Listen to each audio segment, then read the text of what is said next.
ओम शांति। सुनते हैं आज प्यारे बाबा की 9 जून की मुरली से दिल में छपने वाली गहराई की बातें। आज का मुरली मंथन आपको प्यारे बाबा के हंगरी सेंटर बुदापेस्ट उसकी राजधानी से सुना रहे हैं। यहाँ प्यारे बाबा का बहुत अच्छा बड़ा सेंटर है। आज की मुरली में बाबा ने कितना सुंदर कहा, दिल में छपने वाली बात थी तो दिल को लग जाए कि बच्चे, जो बाबा तुम्हें इतना मीठे ते मीठा, इतना मीठे ते मीठा बनाते हैं वो क्या तुम उसको याद नहीं कर सकते? उस बाबा को तुम भूल जाते हो जो तुम्हें इतना ऊंची बादशाही देते हैं। तो आज बाबा ने बार बार मीठे ते मीठा बाबा है, देखो बच्चे, उसकी यादगार सारे विश्व में बनाई हुई है। हाँ, भारत में तो जगह जगह शिव बाबा का मंदिर बनाते, कितनी स्वीट नजर से उसको देखते हैं, क्योंकि उसने सारी आत्माओं को मीठे से मीठा बनाया था, तभी उसको स्वीट नजर से देखते हैं। और बाबा ने कहा देवी देवताओं को भी मंदिर खुलने का इंतजार करते रहते हैं। हाँ, वो भी कितने मीठे से मीठे हैं, उन्होंने भी मीठे बनाने की सेवा किया ना, तो उनको भी बड़ी स्वीट नजर से देखते हैं।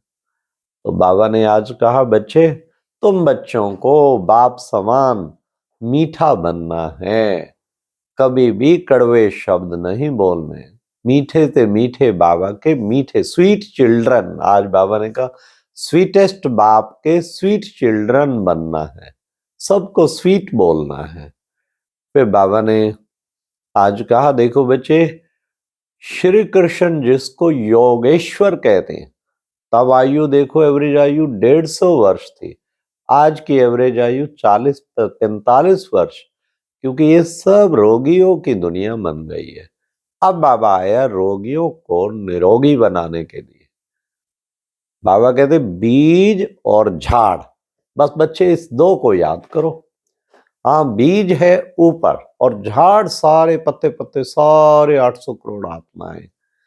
तो बीज बाबा के पास बैठ के मास्टर बीज रूप बन के सारे विश्व की आत्माओं रूपी पत्ते पत्तों को शक्तियों का जल, शांति का जल दो। तो इस ढंग से याद करो कि हम सारे विश्व का कंसर्न, हमसे विश्व की हर आत्मा का कंसर्न, क्योंकि मैं मास्टर बीज रूप हूं, बाबा बीज रूप है। फिर बाबा ने कहा देखो बच्चे, कितना भगवान को पुकारते हैं, हे भगवान। फिर कहते हे पतित पावन, बुलाते हैं ना, उसको याद करते हैं। तो बच्चे अब तुम जो है, अब मैं आया हूं, अब तुम जानते हो कि मैं तुम्हारे सन्मुख बैठा हूं।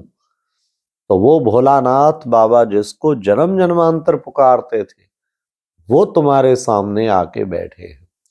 उसी के लिए तो गाते थे, तुम मात पिता हम बालक तेरे। वो माता पिता बनकर अब तुम बच्चों की पालना कर रहे हैं। फिर बाबा ने कहा देखो बच्चे, जितना देही अभिमानी बनेंगे उतना बाप की याद में रहेंगे और उतना ही मीठा बनेंगे। इसलिए बच्चों को देही अभिमानी बनना है, बार बार देही अभिमानी अभ्यास करना है। आत्मा जानती है कि मैं आत्मा इन आंखों से देखती हूं, तुम एक दो को देखते हो, आत्मक दृष्टि से देखते हो। तो तुम्हें आत्मा बन के आत्मिक दृष्टि से सबको देखना है, भाई भाई की दृष्टि से एक दो को देखना है। उससे सोल कॉन्शियस की स्टेज बन जाएगी ना। देह कितनी रंग बिरंगी हो, देखते भी नहीं देखना है, क्योंकि उसकी असलियत जानना है। देह तो पतित है और बाबा आया है सब पतितों को पावन बनाने। आज बाबा ने कहा देखो बच्चे, ये तुम्हारी जो बुद्धि है ना, बुद्धि रूपी बर्तन सोने का था, इसमें विष पड़ने से ये क्या हाल हो गया बच्चे। देखो सारा, हाँ, कितना पतित हो के कैसा क्या हाल हो गया। विष किस स्टेज का? विकारों का विष, काम विकार का विष। अब बाबा आके उस बुद्धि रूपी बर्तन में ज्ञान अमृत डाल के फिर से इसको सोने का बना रहे हैं।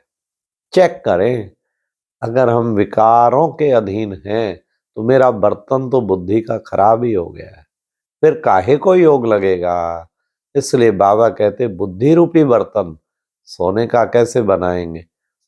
पवित्रता का दृढ़ संकल्प करना ही बुद्धि रूपी बर्तन को सोने जैसा बनाने वाली बात है। तो हमें दृढ़ संकल्प करना चाहिए, मुझे पवित्र रहना है। और वो कैसे बनेगा, जो आज बाबा ने कहा ज्ञान अमृत में डालता हूं। जितना ज्ञान अमृत टप टप टप बुद्धि में पड़ता रहेगा उतना बुद्धि रूपी बर्तन ऑटोमेटिकली सोने का बनता ही जाएगा। इसलिए बाबा ने आज कहा तुम्हारे मुख से बच्चे सदैव ज्ञान रतन निकलने चाहिए, क्योंकि ये है अविनाशी ज्ञान रतन। इस ज्ञान रत्नों को कितना संभाल के सब तरफ बांटना चाहिए। फिर बाबा ने कहा बाबा यहाँ बैठने नहीं देता है, कहाँ, मधुबन में, चलो सेवा पे जाओ, सेवा पे मनुष्य से देवता बनाने की सेवा करो। हाँ, तो बाबा ने कितना अच्छा कहा बाबा को। हाँ, बाबा फटाफट दादी प्रकाश मणि कोई भी सब दादियां सुनाती, हम आते थे तीसरे दिन बाबा फिर मधुबन से भेज दे, जाओ बच्चे सेवा पे, जाओ बच्चे सेवा पे। तो बाबा ने इतना सेवा बढ़ाया, बच्चों को सेवा के मैदान में भेज भेज भेज भेज के अब ये कार्य सारा संपन्न किया बाबा ने। फिर बाबा ने कहा देखो बच्चे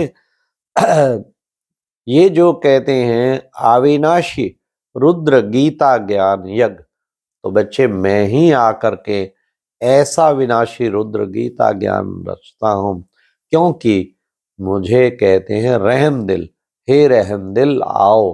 तो मैं रहम दिल आके इस गीता ज्ञान यज्ञ की रचना करता हूं।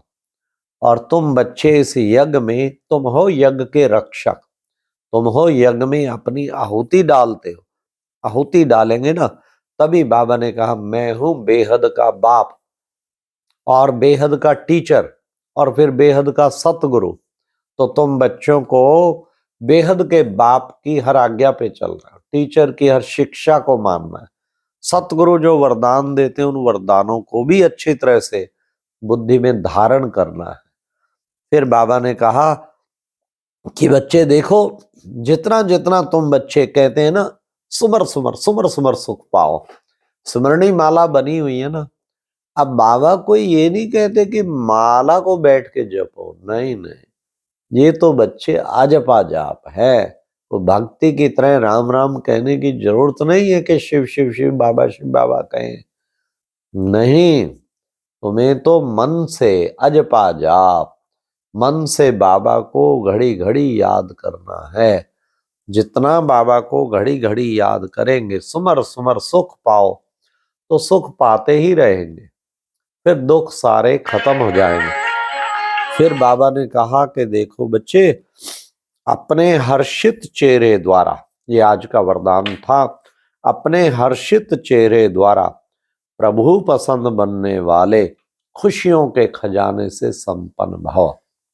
चीयरफुल चेहरा बाबा ने कहा होना चाहिए। हाँ, जो जिसे देखते सारे चीयरफुल हो जाए, सब प्रसन्न हो जाएं और खुशियों से खजाने से संपन्न होंगे। इसके द्वारा प्रभु पसंद, बाबा बाबा के पसंद, वाह, ये आत्मा कितनी खुश रहती है, खुशियों के खजाने से तब संपन्न बनेंगे। फिर बाबा ने कहा देखो बच्चे, निराकारी निरहंकारी स्थिति में स्थित रहकर विश्व को प्रकाशित करने वाले ही वास्तव में चैतन्य दीपक हैं। निराकारी, हाँ, निरंकारी स्थिति में स्थित रहकर विश्व को प्रकाशित करने वाले ही चैतन्य दीपक हैं। क्यों, इसमें दो चीजें बाबा ने कह दी, एक निराकारी बार बार रहना, एक निरहंकारी जो आखिरी मंत्र था, उससे क्या बनेंगे, निर्विकारी। और फिर ऐसे सचमुच चैतन्य दीपक बन के सारे विश्व को प्रकाश स्वतः ही मिलता रहेगा। केवल चेक करें हर वक्त, मैं निराकारी हूं, चेक करें मुझे अहंकार तो नहीं आ गया, सेवा का भी अहंकार ना आए, योग का भी अहंकार ना आए, अपने ज्ञान का भी अहंकार ना आए। निरहंकारी हूं, निराकारी हूं और फिर निर्विकारी, जरा भी कहीं विकार का कोई अंश होगा तो बस फिर बाबा कहते फिर वो योग नहीं कर पाएंगे, फिर ना तपस्या कर पाएंगे, ना उतना पावन बन पाएंगे। इसलिए तीनों को धारण करना ही वास्तव में एक वेशु सेवाधारी बनना है, वेशु को प्रकाशित करने वाले चैतन्य दीपक बनना है। अच्छा, ओम शांति।